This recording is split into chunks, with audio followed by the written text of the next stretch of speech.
Royal courtiers are reportedly quite perturbed over allegations made by Prince Harry and Meghan Markle's biographer Omid Scobie, who claims that Prince William ignored Prince Harry's phone calls as the brothers raced to be by Queen Elizabeth's bedside in Scotland in September of last year.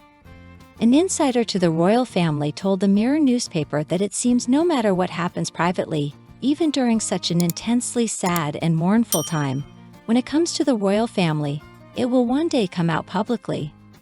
Nothing appears off-limits, with Prince William and Catherine seeming to be this author's foremost targets.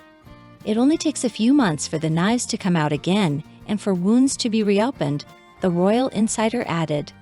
In an excerpt from his newest book, Endgame, Mr. Scobie claims that Prince Harry was kept oblivious about the Queen's deteriorating health in the hours before she passed away, and that Prince William feels he has lost Harry and does not want to know this version of him.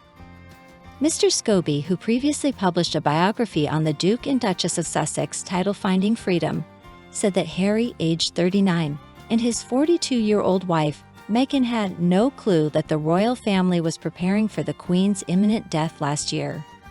In Endgame, Mr. Scobie recounts how the Sussexes had come to the UK for a series of engagements in September 2022 when Buckingham Palace announced that Queen Elizabeth had been instructed by her physicians to rest.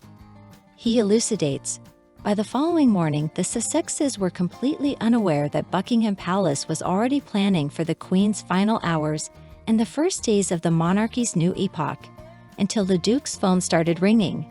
In unidentified number, he usually disregarded those. Meghan encouraged her husband to answer the phone, and he accepted the call just before it stopped ringing, the author chronicled. He further expounds, Harry hadn't conversed much with his father that year, but this was not the time for any father-son tensions. Charles notified him that he and Camilla were about to depart Dumfries House for Balmoral, where Princess Anne was already at the Queen's side. He instructed Harry to make his way to Scotland straight away. Harry sent a text message to his brother William asking how he and Kate planned to get to Scotland and whether they could travel together, but received no reply, Mr. Scobie asserts. He was later informed that Harry had succeeded in securing a flight with his uncles Prince Andrew and Prince Edward. It was upsetting to witness, Mr. Scobie claims he was told by a source intimate to the Sussexes. Harry was completely alone in this. Mr. Scobie alleges that palace sources briefed certain newspapers that Charles had personally shared the news of the Queen's illness with his son. He quoted an associate of the Duke who said this left Harry crushed. The journalist makes fresh claims about the damaged relationship between William and Harry. He asserts that William feels he has lost his brother and does not want to know this version of Harry. Mr. Scobie portrays a deep rift between the once close siblings. The author, known as a prominent cheerleader for Harry and Meghan, has faced intense criticism from royal insiders over his latest allegations against William and the rest of the royal family. They accuse him of callously revealing private details about the Queen's final hours in order to sell books and stir up more drama surrounding the Sussexes. Royal courtiers are said to be absolutely furious over Mr. Scobie, rehashing painful allegations about William snubbing his younger brother during an immensely sensitive and tragic time for the monarchy. The inner circle sees this as a cruel attempt by the writer to drive another wedge between the princes, while the royal family was mourning the tremendous loss of its beloved matriarch. One royal insider cites to the Mirror that it seems nothing is off-limits to Mr. Scobie, including dragging up acrimony even during intense grief. The courtiers view this as blatantly opportunistic and an effort to inflict maximum damage to the monarchy's reputation.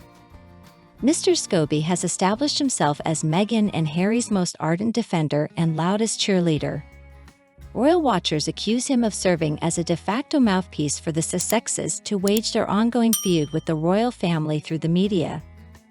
His critics condemn him for frequently weaponizing private information about the royals, delivered through unnamed sources, in order to control the narrative in the Sussexes' favor. They allege he callously exploits family rifts and tragedies to garner attention for his books and articles that portray Harry and Meghan as victims. The journalist's claims about William spurning his younger brother at the Queen's deathbed has sparked frenzied backlash from royal insiders. They view this as a blatant attempt to drag up old wounds and cast William as the cold-hearted villain punishing his exiled sibling at the monarch's most vulnerable moment. Mr. Scobie asserts William gave Harry the cold shoulder by refusing to respond to his texts as both men raced to be with their grandmother during her final hours. Royal officials firmly deny this account and maintain that William immediately made arrangements for Harry to join the rest of the family upon hearing of the Queen's grave condition. However, according to Mr. Scobie's unnamed sources close to Harry, the Duke of Sussex felt deserted by his only sibling at his most desperate time of need. The author alleges that while William traveled to Balmoral with other senior royals on an RAF plane, Harry was forced to make separate arrangements, which left him devastated. Royal insiders have excoriated Mr. Scobie's reporting as a gross invasion of the grieving family's privacy. They condemn the writer as an attention-seeking sensationalist who shows no qualms about leveraging the royals' pain and tragedy to generate tabloid fodder. His critics believe the journalist is devoid of common decency and ethical integrity. Mr. Scobie's incendiary claims come from advance excerpts of his forthcoming book provocatively titled Endgame. Royal officials view the latest tome as his most brazen cash grab yet, merely rehashing old feuds between Harry and William for commercial gain. In the excerpt, Mr. Scobie portrays Harry as isolated and alienated from his father, King Charles II, and brother William, now the heir apparent. He alleges the royal family essentially excluded Harry from preparations for the Queen's passing and the start of Charles' reign. The author cites unnamed sources claiming that Harry remained oblivious that his grandmother was so close to death. Meanwhile, Mr. Scobie asserts the palace machinery was already discreetly working to implement its meticulously crafted plans for the monarch's demise and Charles' accession to the throne. In Mr. Scobie's telling, Harry was left confused, out of the loop, and desperately scrambling to join the rest of the royals gathered around the Queen's deathbed, once he finally learned of the gravity of the situation. He presents this as callous indifference and exclusion by William and Charles toward the spare heir now living abroad as a private citizen. Royal officials have firmly denied this characterization and slammed Mr. Scobie's reporting as biased, inaccurate sensationalism. However, the author stands by his unnamed sources supposedly close to Harry and Meghan, insisting the exiled Duke was essentially frozen out by his family during an enormously sensitive and emotional time. Mr. Scobie enjoys unprecedented access to the Sussex's inner circle, which has fueled speculation that Harry and Meghan actively cooperate with him and sanction his writing to advance their interests. If true, this raises profound ethical concerns about a member of the royal family exploiting the media to wage a proxy war against their own family. Critics believe Mr. Scobie functions as a mouthpiece for Harry and Meghan's grievances against the institution they felt suffocated them. Through him, the Sussexes can settle scores and tarnish the royals' image, while maintaining plausible deniability about their involvement. Mr. Scobie's defenders contend he is simply a serious and objective royal journalist, seeking to uncover the truth about palace dysfunction and the prince's strained ties. However, even some liberals sympathetic to Harry and Meghan's complaints about mistreatment express unease over the unrelenting vitriol against William and the monarch he will one day lead. Some feel Harry's willingness to perpetuate public attacks on his brother poses a genuine threat to the future of the British crown. Royal watchers argue that without reconciliation between the princes, the monarchy itself could be in mortal peril due to this protracted family feud playing out so messily in public. The relationship between Princes William and Harry, once incredibly close after losing their mother as young boys, has sadly grown icy and distant since Harry stepped back from royal life and moved with Meghan to California. Royal observers had hoped the loss of their cherished grandmother might help thaw frosty relations between the siblings and bring the family back together. But Mr. Scobie's reporting ominously signals that the late Queen's passing has so far failed to heal the deep rift.